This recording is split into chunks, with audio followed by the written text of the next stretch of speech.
Hi hello guys, welcome back to my channel. ಹೇಗಿದ್ದೀರಾ ಎಲ್ಲರೂ? Hope ಎಲ್ಲರೂ ಚೆನ್ನಾಗಿದ್ದೀರಾ ಅಂತ ಅಂದ್ಕೊಳ್ತೀನಿ. ನಾನು ಕೂಡ ಅಷ್ಟೇ ತುಂಬಾ ಚೆನ್ನಾಗಿದ್ದೀನಿ ಗಾಯ್ಸ್. ಇವತ್ತಿನ ಟಾಪಿಕಲ್ಲಿ ನೀವು ಆಲ್ರೆಡಿ ತಮ್ಮನೇಲಿ ನೋಡಿರ್ತೀರಾ ಅಲ್ವಾ. ನಾನು ಹೇಳುವಂಥ ಈ ವಸ್ತುಗಳನ್ನ ನೀವು ಉಪ್ಪಿನ ಒಳಗಡೆ ಹಾಕಿಬಿಟ್ಟು ಇಡೋದ್ರಿಂದ ನಿಮ್ಮದು ಯಾವುದೇ ಒಂದು ಸಾಲದ ಸಮಸ್ಯೆ ಇದ್ದರೂ ಕೂಡ ನಿವಾರಣೆ ಆಗುತ್ತೆ. ಓಕೆನಾ? ಅದಕ್ಕಿಂತ ಮುಂಚೆ ಗಾಯ್ಸ್ ಒಂದು ವಿಷಯನ ಹೇಳಲಿಕ್ಕೆ ಇಷ್ಟಪಡ್ತೀನಿ. ಮೊನ್ನೆ ನಾನು ಒಂದು ವಿಡಿಯೋ ಹಾಕಿದ್ದೆ ಗಾಯ್ಸ್, ಆಯಿತಾ. ಅಂದರೆ ಲಕ್ಷ ಸಾಲ ಇದ್ದರೂ ಕೂಡ ಒಂದು ಇಡೀ ಉಪ್ಪಿನಿಂದ ನಿಮ್ಮ ಸಾಲ ಎಲ್ಲ ಕ್ಲಿಯರ್ ಆಗುತ್ತೆ, ನಿಮ್ಮ ಸಾಲದ ಸಮಸ್ಯೆ ಎಲ್ಲ ನಿವಾರಣೆ ಆಗುತ್ತೆ ಅಂತ ಹಾಕಿದ್ದೆ ನಾನು.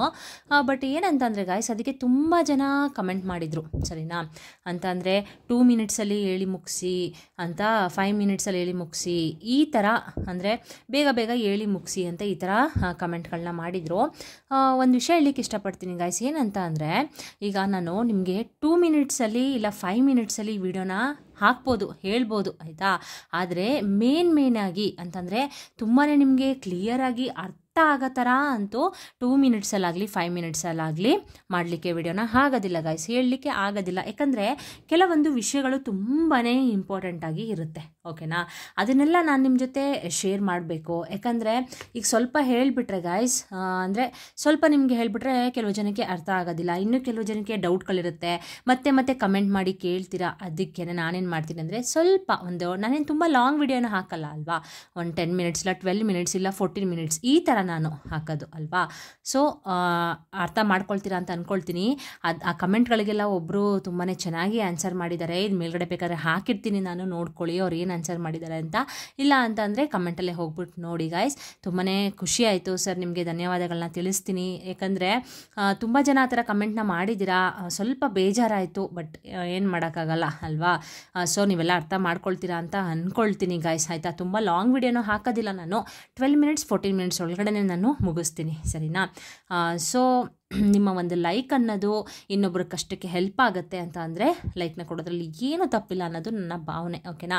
ಆದಷ್ಟು ನಿಮ್ಗೆಲ್ಲರಿಗೂ ಕೂಡ ದೇವ್ರು ಒಳ್ಳೇದು ಮಾಡಲಿ. ಯಾರ್ಯಾರು ಲೈಕ್ ಮಾಡ್ತಾ ಇದ್ದಾರೆ ಎಲ್ಲರಿಗೂ ಕೂಡ ಬೇರೆ ಕಡೆಯಿಂದ ನಿಮ್ಮ ಕಷ್ಟಕ್ಕೆ ಇನ್ನೊಬ್ಬರು ಕೂಡ ಹಾಕ್ತಾರೆ, ಸರಿನಾ. ಅಂದರೆ ದೇವರು ನಿಮಗೆ, ನೀವು ಒಬ್ರಿಗೆ ಆದರೆ ದೇವರು ನಿಮಗೂ ಕೂಡ ಯಾವುದಾದ್ರೂ ಒಂದು ರೂಪದಲ್ಲಿ ಹೆಲ್ಪ್ ಮಾಡ್ತಾರೆ ಅಲ್ವಾ.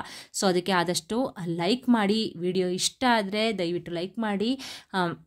ಅಂದರೆ ಇನ್ನೊಬ್ಬರ ಕಷ್ಟಕ್ಕೆ ಯಾವ ರೀತಿ ಹೆಲ್ಪ್ ಆಗೋ ಥರ, ಅಂದರೆ ಯಾವ ರೀತಿ ಆಗುತ್ತೆ ಮೇಡಮ್ ಅಂತ ನೀವು ಕೇಳ್ಬೋದು. ನೀವು ಒಂದು ಲೈಕ್ ಕೊಟ್ಟರೆ ಗಾಯ್ಸ್, ಅಲ್ಲಿ ವಿಡಿಯೋ ಅನ್ನೋದು ಲೀಕ್ ಆಗುತ್ತೆ.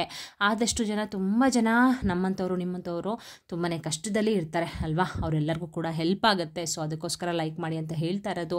ಹಾಗೆಯೇ ಹೊಸದಾಗಿ ನನ್ನ ಚಾನಲ್ ಯಾರು ನೋಡ್ತಾ ಇದ್ದರೆ ದಯವಿಟ್ಟು ಸಬ್ಸ್ಕ್ರೈಬ್ ಮಾಡ್ಕೊಳ್ಳೋದನ್ನ ಮರಿಬೇಡಿ. ಆಲ್ರೆಡಿ ಸಬ್ಸ್ಕ್ರೈಬ್ ಮಾಡ್ಕೊಂಡಿರೋರಿಗೆ ನನ್ನ ಧನ್ಯವಾದಗಳನ್ನ ತಿಳಿಸ್ತಾ ವಿಡಿಯೋನ ಸ್ಟಾರ್ಟ್ ಮಾಡ್ಕೊಳ್ತೀನಿ. ಹಾಗೆಯೇ ನಮ್ಮ ದೈವಿಕ ಶಕ್ತಿ ನಂಬರ್ 456 ಅಂತ ಕಮೆಂಟ್ ಬಾಕ್ಸ್ನಲ್ಲಿ ಕಮೆಂಟ್ ಮಾಡೋದನ್ನ ಮರಿಬೇಡಿ, ಸರಿನಾ. ಎಲ್ಲರಿಗೂ ಕೂಡ ಏಂಜಲ್ ನಂಬರ್ 456 ಎಲ್ಲರಿಗೂ ಕೂಡ ಒಳ್ಳೇದು ಮಾಡಲಿ. ನಿಮ್ಮ ಕಷ್ಟಗಳು ಏನೇ ಇದ್ದರೂ ಕೂಡ 456 ನಂಬರಿಂದ ನಿಜವಾಗ್ಲೂ ನಿವಾರಣೆ ಆಗೇ ಆಗುತ್ತೆ ಗೈಸ್, ಆಯಿತಾ.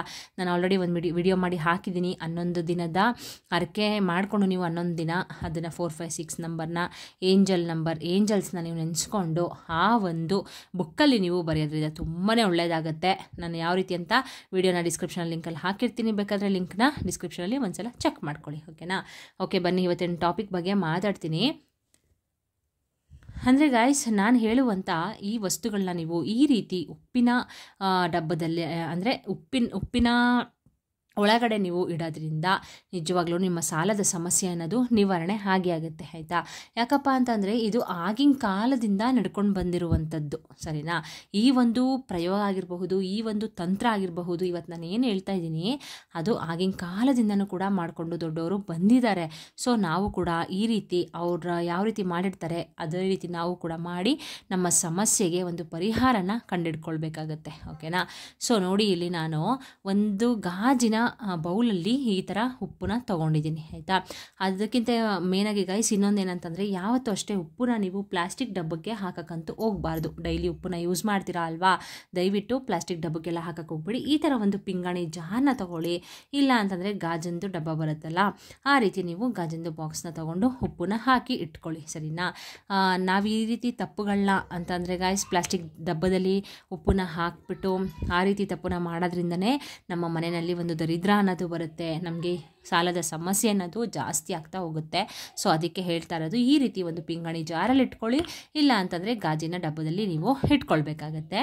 ನೀವು ಅಡುಗೆಗೆ ಯೂಸ್ ಮಾಡ್ತಿರಲ್ಲ ಗಾಯ್ಸ್, ಅದನ್ನು ಯಾವುದೇ ಕಾರಣಕ್ಕೂ ನೀವು ತಂತ್ರಕ್ಕಾಗಲಿ ಪ್ರಯೋಗಗಳಿಗಾಗಲಿ ಯೂಸ್ ಮಾಡಕೂಡ್ದು, ಸರಿನಾ. ಸೊ ನೀವು ಸಪ್ರೇಟಾಗಿ ಈ ರೀತಿ ಒಂದು ಗಾಜಿನ ಬೌಲ್ನ ತೊಗೊಳ್ಬೇಕಾಗತ್ತೆ, ಇಲ್ಲ ಗಾಜಿನ ಮಡಕೆ ಆಗಿರಬಹುದು, ಇಲ್ಲ ಗಾಜಿನ ಪ್ಲೇಟ್ ಆಗಿರ್ಬೋದು, ಈ ರೀತಿ ನೀವು ತೊಗೊಳ್ಬೋದು, ಏನು ತೊಂದರೆ ಇಲ್ಲ, ಸರಿನಾ. ನಾನಿಲ್ಲಿ ಗಾಜನ್ನು ತೊಗೊಂಡಿದ್ದೀನಿ. ಯಾಕಪ್ಪ ಅಂತಂದರೆ ಗಾಜು ಬಂದು ರಾಹುಕಾರಕ ಅಲ್ವಾ, ಒಂದು ನೆಗೆಟಿವಿಟಿನ ಎಳ್ಕೊಳ್ಳುವಂಥ ಶಕ್ತಿ ಗಾಜಲ್ಲಿ ಇದೆ. ಸೊ ಅದಕ್ಕೋಸ್ಕರ ಹೇಳ್ತಾ ಇರೋದು, ಗಾಜನ್ನೇ ತೊಗೊಳ್ಳಿದ್ರೆ ತುಂಬಾ ಒಳ್ಳೆಯದಾಗುತ್ತೆ. ಈ ರೀತಿ ಗಾಜಿನೊಳಗಡೆ ಉಪ್ಪನ್ನ ನೀವು ಫುಲ್ಲು ಈ ಥರ ತುಂಬಿಸ್ಬಿಡ್ಬೇಕು, ಓಕೆನಾ. ಒಂದು ಈಕ್ವಲ್ ಆಗಿ ಉಪ್ಪನ್ನ ಈ ಥರ ತುಂಬಿಸ್ಕೊಳ್ಳಿ. ಉಪ್ಪು ಅಂತಂದರೆ ಮಾತೆ ಮಹಾಲಕ್ಷ್ಮಿಯ ಸ್ವರೂಪ ಅಲ್ವಾ. ಯಾಕಪ್ಪ ಅಂತಂದರೆ ಮಾತೆ ಮಹಾಲಕ್ಷ್ಮಿ ಕೂಡ ಸಮುದ್ರದಲ್ಲೇ ಉದ್ಭವವಾಗಿರೋದು, ಉಪ್ಪು ಕೂಡ ಸಮುದ್ರದಲ್ಲೇ ಉದ್ಭವವಾಗಿರೋದ್ರಿಂದ ಮಾತೆ ಮಹಾಲಕ್ಷ್ಮಿಯ ಸ್ವರೂಪ, ಮಾತೆ ಮಹಾಲಕ್ಷ್ಮಿಯ ಸಹೋದರಿ ಅಂತಲೇ ಹೇಳ್ತಾರೆ ಅಲ್ವಾ. ಯಾವತ್ತೂ ಒಂದೇನಂತಂದರೆ ಗಾಯ್ಸ್, ಉಪ್ಪಿನಿಂದ ಮಾಡುವಂಥ ತಂತ್ರಗಳಾಗಿರಬಹುದು, ಪ್ರಯೋಗಗಳಾಗಿರಬಹುದು, 100ಗೆ 200% ರಿಸಲ್ಟನ್ನು ಕೊಡುತ್ತೆ ಆಯಿತಾ. ಒಂದು ದೃಷ್ಟಿ ತೆಗಿಲಿಕ್ಕಾಗಿರಬಹುದು, ಒಂದು ನಾವು ಊಟ ಮಾಡುವಂಥ ಆಹಾರಕ್ಕಾಗಿರಬಹುದು, ಎಲ್ಲದಕ್ಕೂ ಕೂಡ ನಾವು ಉಪ್ಪನ್ನ ಬಳಸ್ತೀವಿ ಅಲ್ವಾ. ಉಪ್ಪು ಅನ್ನೋದು ತುಂಬಾ ಪರಮ ಪವಿತ್ರವಾದದ್ದು ಗಾಯ್ಸ್, ಸರಿನಾ. ಸೊ ಅದಕ್ಕೆ ಹೇಳ್ತಾ ಇರೋದು, ನಾವೀಗ ಅಂತಂದರೆ ನಮ್ಮ ಸಾಲದಿಂದ ನಾವು ಮುಕ್ತಿ ಸಿಗಬೇಕು. ನಮಗೆ ನಮ್ಮ ಮನೆಯಲ್ಲಿ ಏನೇ ಒಂದು ಹಣದ ಸಮಸ್ಯೆ ಇದ್ದರೂ ಕೂಡ ಕ್ಲಿಯರ್ ಆಗಬೇಕು, ಸಾಲದ ಸಮಸ್ಯೆ ನಮಗೆ ಯಾವತ್ತೂ ಕೂಡ ಜನ್ಮದಲ್ಲಿ ಬರಬಾರ್ದು ಅಂತ ಅಂದರೆ ಈ ಒಂದು ಪ್ರಯೋಗನ ನೀವು ಖಂಡಿತವಾಗ್ಲೂ ಮಾಡ್ಕೊಳ್ಬೇಕಾಗತ್ತೆ, ಸರಿನಾ. ಇದ್ರೊಳಗಡೆ ನೀವು ಇನ್ನೂ ಯಾವ ಪದಾರ್ಥ ಸೇರಿಸಬೇಕು ಆ್ಯಂಡ್ ಇದನ್ನು ನೀವು ಎಲ್ಲಿ ನೀವು ಇಡಬೇಕು ಎಲ್ಲನೂ ಕೂಡ ನಾನು ತಿಳಿಸ್ಕೊಡ್ತಾ ಹೋಗ್ತೀನಿ, ಓಕೆನಾ. ನೋಡಿ, ಈ ರೀತಿ ಒಂದು ಗಾಜಿನ ಬೌಲ್ನ ತೊಗೊಂಡು ಉಪ್ಪನ್ನ ಸಮವಾಗಿ ಈ ಥರ ಹಾಕ್ಕೋಬೇಕು, ಸರಿನಾ. ಹಾಕ್ಕೊಂಡಾದ್ಮೇಲೆ ಗಾಯ್ಸ್, ನೀವು ಇಲ್ಲಿ ನೋಡಿ, ನಾನು ಏಲಕ್ಕಿನ ತೊಗೊಂಡಿದ್ದೀನಿ, ಸರಿನಾ. 3 ಏಲಕ್ಕಿನ ತೊಗೊಂಡಿದ್ದೀನಿ. ಈ 3 ಏಲಕ್ಕಿ ನೋಡಿ ಚೆನ್ನಾಗಿರಬೇಕು ಗಾಯ್ಸ್, ಆಯಿತಾ. ಅಂದರೆ ಫುಲ್ಲು ಕಿತ್ತೋಗಿರೋದಿಲ್ಲೆಲ್ಲ ಕಟ್ಟಾಗಿರೋದು ಆ ಥರ ಎಲ್ಲ ಇರಬಾರ್ದು, ಚೆನ್ನಾಗಿರೋದನ್ನ ನೋಡಿಬಿಟ್ಟು ತೊಗೊಳ್ಳಿ. ಈ ರೀತಿ 3 ಏಲಕ್ಕಿನೇ ಏನಕ್ಕೆ ತೊಗೋಬೇಕು ಮೇಡಮ್ ಅಂತ ನೀವು ಕೇಳಬಹುದು. ಏಲಕ್ಕಿ ಅನ್ನೋದು ಗಾಯ್ಸ್ ಹಣನ ಮ್ಯಾಗ್ನೆಟ್ ಥರ ಎಳೆಯುವಂಥ ಶಕ್ತಿ ಈ ಏಲಕ್ಕಿಗೆ ಇದೆ, ಓಕೆನಾ. ಸೊ ಅದಕ್ಕೋಸ್ಕರ ಹೇಳ್ತಾ ಇರೋದು, 3 ಏಲಕ್ಕಿನ ತೊಗೊಂಡು ಇದ್ರ ಮೇಲೆ ನೀವು ಇಡಬೇಕಾಗತ್ತೆ, ಸರಿನಾ. ಈ ರೀತಿ ಹಾಕಿ, ಅಂದರೆ ಊತಕಕ್ಕೇನೋ ಹೋಗ್ಬೇಡಿ, ಇದ್ರ ಮೇಲೆ ಈ ರೀತಿ ಇಟ್ಟುಬಿಡಿ, ಸರಿನಾ. ನೆಕ್ಸ್ಟ್ ಗಾಯ್ಸ್, ಇದ್ರ ಜೊತೆಗೆ ಈ ರೀತಿ 3 ಲವಂಗನ ನೀವು ತೊಗೊಳ್ಬೇಕಾಗುತ್ತೆ. ಲವಂಗ ಎಲ್ಲ ನೋಡಿ ಇಲ್ಲಿ ಮೊಗ್ಗು ಚೆನ್ನಾಗಿರಬೇಕು, ಆ ರೀತಿ ಲವಂಗನ ತೊಗೊಳ್ಳಿ. ಈ ಲವಂಗ ಅನ್ನೋದು ಅಷ್ಟೇ ಗಾಯ್ಸ್, ಮನಿನ ಅಟ್ರ್ಯಾಕ್ಟ್ ಮಾಡುವಂಥ ಶಕ್ತಿ ಈ ಲವಂಗಗೆ ಇದೆ, ಸರಿನಾ. ಮನಿ ಅಂತಂದರೆ ದುಡ್ಡಿನ ಧನಪ್ರಾಪ್ತಿ ಆಗಲಿಕ್ಕೆ, ಮನೆಯಲ್ಲಿ ಯಾವುದೇ ಒಂದು ಹಣದ ಸಮಸ್ಯೆ ಇದ್ದರೂ ಕೂಡ ಈ ಲವಂಗದಿಂದ ನಾವು ಪ್ರಯೋಗನ ಮಾಡಿಕೊಂಡ್ರೆ ತುಂಬಾ ಒಳ್ಳೆಯದು. ಮತ್ತು ಮಹಾಲಕ್ಷ್ಮಿಗೂ ಕೂಡ ಈ ಲವಂಗ ಆಗಿರ್ಬೋದು, ಏಲಕ್ಕಿ ಆಗಿರಬಹುದು ತುಂಬಾ ಪ್ರಿಯವಾದದ್ದು, ಸರಿನಾ. ಸೊ ಅದಕ್ಕೋಸ್ಕರ ಹೇಳ್ತಾ ಇರೋದು, 3 ಲವಂಗನ ಮೊಗ್ಗಿರೋದನ್ನ ಕ್ಲೀನಾಗಿರೋದನ್ನ ನೋಡಿಕೊಂಡು ತೊಗೊಳ್ಳಿ, ಇದ್ರ ಒಳಗಡೆ ಈ ರೀತಿ ಹಾಕ್ಬಿಡಿ, ಸರಿನಾ. ಸೊ ಇದ್ರ ಜೊತೆಗೆ ಗಾಯ್ಸ್, ನಾವು ಈ ರೀತಿ 5 ರೂಪಾಯಿ ನಾಣ್ಯನ ತೊಗೋಬೇಕಾಗತ್ತೆ. ಅಂತ ಅಂದರೆ ನೀವು 5 ರೂಪಾಯಿ ಗೋಲ್ಡ್ ಕಾಯಿನ್ ಬರುತ್ತಲ್ಲ, ಅದಾದರೂ ತೊಗೋಬೋದು, ಇಲ್ಲ 1 ರೂಪಾಯಿದೆ 5 ಕಾಯಿನ್ ತೊಗೋಬೋದು. ನಾನಿಲ್ಲಿ 1 ರೂಪಾಯಿದು 3 ಕಾಯಿನು, ಹಾಗೆಯೇ 2 ರೂಪೀಸ್ದು 1 ಕಾಯಿನ್ನ ತೊಗೊಂಡಿದ್ದೀನಿ. ಸೊ ನೀವು 5 ರೂಪಾಯಿನ ನೀವು ತೊಗೊಳ್ಬೇಕಾಗತ್ತೆ. 5 ರೂಪಾಯಿನ ನೀವು ಈ ರೀತಿ ಮೇಲ್ಗಡೆ ಈ ಥರ ಇಟ್ಟುಬಿಡಿ, ಸರಿನಾ. 1 ರೂಪಾಯಿದಾದರೂ ತೊಗೊಳ್ಳಿ, ಏನು ತೊಂದರೆ ಇಲ್ಲ ಗಾಯ್ಸ್, ಓಕೆನಾ. ಈ ರೀತಿ ಗಾಯ್ಸ್ ನೀವು ಇಟ್ಟುಬಿಟ್ಟು, ಅಂದರೆ ಲಕ್ಷ್ಮಿ ಫೋಟೋ ಮುಂದೆ ನೀವು ಇದನ್ನು ಇಟ್ಕೊಂಡು ಸಂಕಲ್ಪನ ನೀವು ಮಾಡ್ಕೊಳ್ಬೇಕು. ಅಂದರೆ ನಮ್ಮ ಮನೆಯಲ್ಲಿ ಯಾವುದೇ ಒಂದು ಹಣದ ಸಮಸ್ಯೆ ಇದ್ರೂ ಕೂಡ ಅದು ನಮಗೆ ನಿವಾರಣೆ ಆಗಬೇಕು ತಾಯಿ. ಹಾಗೆಯೇ ನಮ್ಮ ಮನೆಯಲ್ಲಿ ನಾವು ಹಣನ ಅಂದರೆ ಕಷ್ಟಪಟ್ಟು ಬೆಳಗಿನ ಸಂಜೆವರೆಗೂ ದುಡಿತಾ ಇದ್ದೀವಿ, ನಮ್ಮ ಮನೆಯಲ್ಲಿ 1 ರೂಪಾಯಿ ಕೂಡ ನಿಲ್ತಾ ಇಲ್ಲ, ಏನಾದರೂ ಒಂದು ಆಗಿ ಅನಾವಶ್ಯಕವಾಗಿ ಖರ್ಚಾಗ್ತಾ ಇದೆ, ನಮ್ಮ ಮನೆಯಲ್ಲಿ ಹಣ ಅನ್ನೋದು ದುಪ್ಪಟ್ಟಾಗಬೇಕು, ನಮಗೆ ಹಣದ ಸಮಸ್ಯೆ ಎಲ್ಲ ನಿವಾರಣೆ ಆಗಬೇಕು ತಾಯಿ ಅಂತ ನಿಮ್ಮ ಕಷ್ಟ ಏನಿದೆ ಗಾಯ್ಸ್ ಅದನ್ನು ಕೇಳ್ಕೊಳ್ಳಿ, ಓಕೆನಾ. ಕೇಳಿಕೊಂಡು ನೀವು ಇದನ್ನು ತೊಗೊಂಡೋಗ್ಬಿಟ್ಟು ನೀವು ಅಡುಗೆ ಮನೆಯಲ್ಲಿ ಇಟ್ಕೊಳ್ಬೇಕಾಗುತ್ತೆ, ಸರಿನಾ.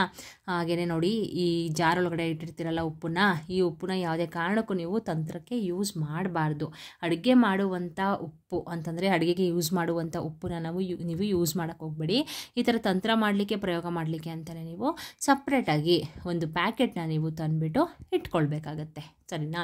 ಇಟ್ಕೊಂಡು ನಿಮ್ಮ ಅಡುಗೆ ಮನೆಯಲ್ಲಿ ಈ ಉಪ್ಪೆಲ್ಲ ಇಡ್ತೀರಲ್ಲ, ನೀವು ಅಡುಗೆಗೆಲ್ಲ ಯೂಸ್ ಮಾಡ್ತೀರಲ್ಲ ಉಪ್ಪು, ಅದ್ರ ಪಕ್ಕ ನೀವು ಆ ಕಡೆಗೆ ಸೈಡಲ್ಲಿ ನೀವು ಇದನ್ನು ಇಟ್ಬಿಡಿ. ಸರಿನಾ. ಈ ರೀತಿ ನೀವು ಇಡೋದ್ರಿಂದ ಗಾಯ್ಸ್, ಹಣದ ಸಮಸ್ಯೆ ಅನ್ನೋದು ನಿಮ್ಮ ಮನೆಯಲ್ಲಿ ಇದ್ದರೆ ನಿವಾರಣೆ ಆಗುತ್ತೆ. ಸಾಲ ಬಾಧೆ, ಮೇನಾಗಿ ಸಾಲ ಬಾಧೆ ಏನಾದರೂ ಇದ್ದರೆ ಅದು ಕೂಡ ನಿವಾರಣೆ ಆಗುತ್ತೆ. ಹಣ ಅನ್ನೋದು ದುಪ್ಪಟ್ಟಾಗುತ್ತೆ. ಅನಾವಶ್ಯಕವಾಗಿ ನಿಜವಾಗ್ಲೂ ಖರ್ಚಂತೂ ಆಗೋದಿಲ್ಲ ಗಾಯ್ಸ್. ಓಕೆನಾ. ಇದನ್ನೊಮ್ಮೆ ಟ್ರೈ ಮಾಡಿ. ಬೇಕಾದರೆ ಇದನ್ನು ಆಗಿನ ಕಾಲದವರು ಮಾಡ್ಕೊಂಡು ಬಂದಿರುವಂಥ ತಂತ್ರ ಇದು. ಸರಿನಾ. ಸೊ ಇನ್ನೊಂದು ವಿಷಯ ಹೇಳಲಿಕ್ಕೆ ಇಷ್ಟಪಡ್ತೀನಿ ಗಾಯ್ಸ್. ಏನಪ್ಪ ಅಂತ ಅಂದರೆ, ಈ ಪರಿಹಾರ ಶಾಸ್ತ್ರ ಆಗಿರಬಹುದು, ಸಿದ್ಧಿಶಾಸ್ತ್ರ ಆಗಿರಬಹುದು, ಮನುಷ್ಯನ ಏಳಿಗೆಗೆ ಅಂತಲೇ ಕೆಲವೊಂದು ಪ್ರಯೋಗಗಳನ್ನ, ತಂತ್ರಗಳನ್ನ ತಿಳಿಸ್ಕೊಟ್ಟಿದ್ದಾರೆ. ಆಯಿತಾ. ಅದನ್ನೆಲ್ಲ ನಾವು ಮಾಡಿಕೊಂಡು ನಮ್ಮ ಕಷ್ಟಗಳನ್ನ ನಾವು ಕಳ್ಕೊಳ್ಬೇಕು. ಮನುಷ್ಯನಿಗೆ ಕಷ್ಟ ಅಂತ ಬಂದಮೇಲೆ, ದೇವರು ಕಷ್ಟ ಅಂತ ಕೊಟ್ಟ ಮೇಲೆ ಒಂದು ಪರಿಹಾರ ಅನ್ನೋದು ಕೂಡ ಕೊಟ್ಟಿರ್ತಾನೆ. ಆಯಿತಾ. ಅದನ್ನು ನಾವು ಕಂಡುಕೊಂಡು ಮನೆಯಲ್ಲೇ ಈ ರೀತಿ ಚಿಕ್ಕ ಪುಟ್ಟ ತಂತ್ರಗಳನ್ನ ನಾವು ಮಾಡ್ಕೊಳ್ಳೋದ್ರಿಂದ ನಿಜವಾಗ್ಲೂ ನಮಗೆ ಹಣದ ಸಮಸ್ಯೆ ಅನ್ನೋದು ನಿವಾರಣೆ ಆಗೇ ಆಗುತ್ತೆ. ಹಾಗೆಯೇ ಇದ್ರ ಜೊತೆಗೆ ಗಾಯ್ಸ್, ನೀವು ಉಪ್ಪನ್ನ ಯಾವತ್ತೂ ಕೂಡ ಅಷ್ಟೇ ಖಾಲಿ ಆಗೋಕ್ಕಿಂತ ಮುಂಚೆ 1-2 ಪ್ಯಾಕೆಟ್ ಎಕ್ಸ್ಟ್ರಾ ತೊಗೊಬಂದು ಇಟ್ಕೊಳ್ಳಿ. ಮನೆಯಲ್ಲಿ ನಿಮ್ಮ ಯಜಮಾನ್ರಿಗಾಗಿರಬಹುದು, ಇಲ್ಲ ನಿಮ್ಮ ಮಕ್ಳಿಗಾಗಿರಬಹುದು, ಯಾವತ್ತೂ ಕೂಡ ಉಪ್ಪು ಖಾಲಿಯಾಗಿದೆ ತೊಗೊಂಡು ಬನ್ನಿ ಅನ್ನೋ ವರ್ಣ ನೀವು ಯೂಸ್ ಮಾಡೋಕ್ಕಂತೂ ಹೋಗಬಾರ್ದು. ಸರಿನಾ. ಯಾವುದೇ ಕಾರಣಕ್ಕೂ ಉಪ್ಪು ಖಾಲಿ ಅನ್ನೋ ವರ್ಣ ನೀವು ಮನೆಯಲ್ಲಿ ಯೂಸ್ ಮಾಡಬಾರ್ದು. ಮಾಡಿದ್ರೆ ನಿಜವಾಗ್ಲೂ ಅದು ಕೆಡಕಾಗುತ್ತೆ ಗಾಯ್ಸ್, ಒಳ್ಳೆಯದಂತೂ ಮನೆಗೆ ಆಗೋದಿಲ್ಲ. ಆಯಿತಾ. ಈ ರೀತಿ ಚಿಕ್ಕ ಪುಟ್ಟ ತಪ್ಪುಗಳನ್ನ ಮಾಡ್ದೇ ನಾವು ಮನೆಯಲ್ಲಿ, ಅಂದರೆ ಈ ರೀತಿ ಮಾಡಬಾರ್ದು. ನಾವು ಚಿಕ್ಕ ಪುಟ್ಟ ತಪ್ಪುಗಳನ್ನ ಮಾಡ್ದೇ ನಮ್ಮ ಮನೆನ ಕಾಪಾಡಿಕೊಳ್ಳೋ ಶಕ್ತಿ ನಾವು ಮಹಿಳೆಯರಲ್ಲೇ ಇದೆ. ಆಯಿತಾ. ಮನೆಯಲ್ಲಿ ನಾವು ಕರೆಕ್ಟಾಗಿ ಎಲ್ಲನೂ ಕೂಡ ನಿಭಾಯಿಸ್ಕೊಂಡು, ಎಲ್ಲನೂ ಕೂಡ ಈ ರೀತಿ ಒಂದು ತಂತ್ರಗಳನ್ನ ಮಾಡಿಕೊಂಡು ಹೋಗೋದ್ರಿಂದ ಗಾಯ್ಸ್, ನಮ್ಮ ಮನೆ ಅನ್ನೋದು ಯಶಸ್ಸುಗೊಳ್ಳುತ್ತೆ. ಸರಿನಾ. ಯಾವುದೇ ಕಾರಣಕ್ಕೂ ನಿಮಗೆ ಕಷ್ಟಗಳು ಅನ್ನೋದು ಜನ್ಮದಲ್ಲಿ ಬರೋದೇ ಇಲ್ಲ. ಈ ತಂತ್ರ ನಿಜವಾಗ್ಲೂ 100% ವರ್ಕ್ ಮಾಡೇ ಮಾಡುತ್ತೆ ಗಾಯ್ಸ್. ನಾನು ಇದನ್ನು ತುಂಬ ವರ್ಷದಿಂದ ನಾನು ಕೂಡ ಇದನ್ನು ಮಾಡ್ತಾಯಿದ್ದೀನಿ. ಇದನ್ನು ನನಗೆ ನಮ್ಮ ಅಜ್ಜಿ ಹೇಳ್ಕೊಟ್ಟಿದ್ರು. ಬಟ್ ನಾನು ನಿಮಗೆ ಒಂದೊಂದಾಗಿ ನನಗೆ ಏನೇನು ಗೊತ್ತು ಎಲ್ಲನೂ ಕೂಡ ಒಂದೊಂದಾಗಿ ನಾನು ನಿಮಗೆ ತಿಳಿಸ್ಕೊಡ್ತಾ ಹೋಗ್ತಾಯಿದ್ದೀನಿ. ಸರಿನಾ. ಸುಮ್ಮನೆ ಏನಂದರೆ ಗಾಯ್ಸ್, ಕಮೆಂಟ್ ಮಾಡ್ತೀರಾ, ಬೇಜಾರಾಗುತ್ತೆ ಒಂದೊಂದು ಟೈಮು. ಬಟ್ ಏನು ಮಾಡ್ತೀರಾ, ನಾವು ಒಬ್ರಿಗೆ ಒಳ್ಳೇದಾಗಲಿ, ನಮಗೇನು ಗೊತ್ತು ಅದನ್ನು ತಿಳಿಸ್ಕೊಡೋಣ. ನಮ್ಮಿಂದ ಒಬ್ರಿಗೆ ಹೆಲ್ಪ್ ಆದರೆ ಇನ್ನೊಬ್ಬರಿಂದ ನಮಗೆ ದೇವರು ಇನ್ನೊಂದು ಕಡೆಯಿಂದ ನಮಗೆ ಕಷ್ಟ ಅಂತ ಬಂದಾಗ ಇನ್ನೊಬ್ಬರ ಕಡೆಯಿಂದ ನಮಗೂ ಹೆಲ್ಪ್ ಆಗುತ್ತೆ. ಅದಕ್ಕಿಂತ ಹೆಚ್ಚಾಗಿ ನಮಗೇನು ಗೊತ್ತು ಅದನ್ನು ತಿಳಿಸ್ಕೊಡೋದ್ರಿಂದ ನಾವೇನು ಕಳ್ಕೊಳ್ಳಲ್ಲ ಅಲ್ವಾ. ಸೊ ಹಾಗಾಗಿ ಕಮೆಂಟ್ ಮಾಡೋಕ್ಕಿಂತ ಮುಂಚೆ ದಯವಿಟ್ಟು ಸ್ವಲ್ಪ ಯೋಚನೆ ಮಾಡಿಬಿಟ್ಟು ಕಮೆಂಟ್ ಮಾಡಿ. 2 ಮಿನಿಟ್ಸಲ್ಲಿ 5 ಮಿನಿಟ್ಸಲ್ಲಿ ನಾನು ವೀಡಿಯೋ ಮುಗಿಸ್ಬಿಡ್ತೀನಿ. ನನಗೇನು ತೊಂದರೆ ಇಲ್ಲ ಗಾಯ್ಸ್. ಆಯಿತಾ. ಆದರೆ ನಿಮಗೆ ಅರ್ಥ ಆಗೋ ಥರ ಹೇಳಲಿಕ್ಕೆ ಸ್ವಲ್ಪ ಟೈಮ್ ಬೇಕು. ಸರಿನಾ. ಅದಕ್ಕೋಸ್ಕರ ಅಷ್ಟೇ ಸ್ವಲ್ಪ ಒಂದು 12 ಮಿನಿಟ್ಸ್ 14 ಮಿನಿಟ್ಸ್ ಆ ಥರ ನಾನು ವೀಡಿಯೋನ ಮಾಡಿ ಹಾಕೋದು ಅಷ್ಟೇ. ಸರಿನಾ. ಎಲ್ಲೋ ಒಂದು ಲಾಸ್ಟ್ ವೀಡಿಯೋದಲ್ಲಿ ತುಂಬಾ ಅಂತಂದರೆ ನಿಮಗೆ ತುಂಬ ಮಾಹಿತಿನ ಕೊಡಬೇಕಾಗಿತ್ತು. ಅದಕ್ಕೆ 18 ಮಿನಿಟ್ಸನ್ನು ಮಾಡಿ ಹಾಕಿದ್ದೀನಿ. ಬೇಕಾದ್ರೆ ನೀವು ನನ್ನ ವೀಡಿಯೋಗಳನ್ನ ಚೆಕ್ ಮಾಡ್ಕೊಳ್ಳಿ. ನಾನು 18 ಮಿನಿಟ್ಸ್ ಜಾಸ್ತಿ ಯಾವತ್ತೂ ಹಾಕಿಲ್ಲ. ಅಂದರೆ ಹಳೆ ವೀಡಿಯೋಗಳು ಹಾಕಿದ್ದೀನಿ. ಈಗ ನಾನು ಯಾವುದೇ ಕಾರಣಕ್ಕೂ ಯಾವುದು ವೀಡಿಯೋಸ್ನ ಹಾಕಿಲ್ಲ. ಯಾಕಂದರೆ ನಿಮಗೂ ಕೂಡ ಬೋರ್ ಹೊಡಿಬಾರ್ದು ಅಲ್ವಾ. ನಾನು ಅದಕ್ಕೋಸ್ಕರ ಹೇಳ್ತಾ ಇರೋದು ಅಷ್ಟೇ. ದಯವಿಟ್ಟು ಎಲ್ಲರೂ ಕೂಡ ಈ ವಿಡಿಯೋ ಉಪಯುಕ್ತ ಅಂತ ಅನಿಸಿದ್ರೆ ದಯವಿಟ್ಟು ಒಂದು ಲೈಕ್ನ ಕೊಡಿ. ಇನ್ನೊಬ್ಬರು ಕಷ್ಟಕ್ಕೆ ಹೆಲ್ಪ್ ಆಗಿ ಶೇರ್ ಮಾಡಿ. ಆದಷ್ಟು ನಿಮ್ಮ ಥರ ತುಂಬ ಜನ ಕಷ್ಟದಲ್ಲಿ ಇರ್ತಾರೆ ಅಲ್ವಾ. ನಿಮ್ಮ ಒಂದು ಲೈಕ್ ಅನ್ನೋದು ಆದಷ್ಟು ಎಲ್ಲ ಜನಗಳಿಗೂ ಕೂಡ ಲೀಕ್ ಆಗುತ್ತೆ ವಿಡಿಯೋ ಅಲ್ವಾ. ನಿಮ್ಮ ಒಂದು ಲೈಕಿಂದ ಲೀಕ್ ಆದಷ್ಟು ಅವ್ರಿಗೂ ಕೂಡ ಪ್ರಾಬ್ಲಮ್ಸ್ಗಳಿರುತ್ತೆ. ಈ ರೀತಿ ಒಂದು ಮನೆಯಲ್ಲೇ ಏನೂ ಖರ್ಚಿಲ್ದೇ ಮಾಡುವಂಥ, ಅಂದರೆ ನಾವು ಡೈಲಿ ಯೂಸ್ ಮಾಡುವಂಥ ಪದಾರ್ಥಗಳನ್ನ ಯೂಸ್ ಮಾಡಿಕೊಂಡು ಅವರು ಕೂಡ ಅವರ ಪ್ರಾಬ್ಲಮ್ಸ್ನ ಸಾಲ್ವ್ ಮಾಡಿಕೊಳ್ಳಿ ಅಂತ ನಾನು ಕೂಡ ಕೇಳ್ಕೊಳ್ತೀನಿ. ಆಯಿತಾ. ಆದಷ್ಟು ಲೈಕ್ ಕೊಡಿ, ಶೇರ್ ಮಾಡಿ. ಹಾಗೆಯೇ 456 ಅಂತ ದೈವಿಕ ಶಕ್ತಿ ನಂಬರ್ನ ಅಂದರೆ ಕಮೆಂಟ್ ಮಾಡೋದನ್ನ ಮಿಸ್ ಮಾಡೋಕ್ಕಂತೂ ಹೋಗಬೇಡಿ. ಯಾರ್ಯಾರು ಕಮೆಂಟ್ ಮಾಡ್ತೀರ ಎಲ್ಲರಿಗೂ ಕೂಡ ಒಳ್ಳೆಯದಾಗಲಿ. ಹಾಗೆಯೇ ಅಲ್ಲಿ ಮತ್ತು ಮಹಾಲಕ್ಷ್ಮಿ ನಿಮ್ಮ ಮನೆಗೆ ಬಂದು ನೆಲೆಸಲಿ. ದೈವಿಕ ಶಕ್ತಿ ಏಂಜಲ್ಸ್ಗಳು ಅಷ್ಟೇ ನಿಮ್ಮ ಕಷ್ಟಗಳನ್ನ ಕಳೀಲಿ. ಆದಷ್ಟು ಬೇಗ ನಿಮಗೆಲ್ಲರಿಗೂ ಕೂಡ ಒಳ್ಳೆಯದಾಗಲಿ ಅಂತ ಕೇಳ್ಕೊಳ್ತಾ ಇವತ್ತಿನ ವಿಡಿಯೋನ ಇಲ್ಲಿಗೆ ಎಂಡ್ ಮಾಡ್ತೀನಿ. ಆದಷ್ಟು ಸಬ್ಸ್ಕ್ರೈಬ್ ಮಾಡ್ಕೊಳ್ಳಿ. ಅಂದರೆ ತುಂಬಾ ಖುಷಿ ಆಗ್ತಿದೆ ಸಬ್ಸ್ಕ್ರೈಬ್ ಮಾಡ್ಕೋತಾ ಇದ್ದೀರಾ. ತುಂಬಾ ಸಂತೋಷ ಆಗ್ತಿದೆ. ತುಂಬ ಎಲ್ಲರಿಗೂ ಕೂಡ ಯಾರ್ಯಾರು ಸಬ್ಸ್ಕ್ರೈಬ್ ಮಾಡ್ಕೊಂಡಿದ್ದೀರ ಎಲ್ಲರಿಗೂ ಕೂಡ ಥ್ಯಾಂಕ್ಸ್ನ ಹೇಳ್ತಾ, ಹಾಗೆಯೇ ಹೊಸದಾಗಿ ನನ್ನ ಚಾನಲ್ನ ನೋಡ್ತಾ ಇರೋರು ದಯವಿಟ್ಟು ಕಮೆಂಟ್ ಮಾಡಿ, ಲೈಕ್ ಕೊಡಿ, ಹಾಗೆಯೇ ಸಬ್ಸ್ಕ್ರೈಬ್ ಮಾಡ್ಕೊಳ್ಳಿ ಅಂತ ಹೇಳ್ತಾ ಇವತ್ತಿನ ವಿಡಿಯೋನ ಇಲ್ಲಿಗೆ ಎಂಡ್ ಮಾಡ್ತೀನಿ. Bye bye. See you. Take care.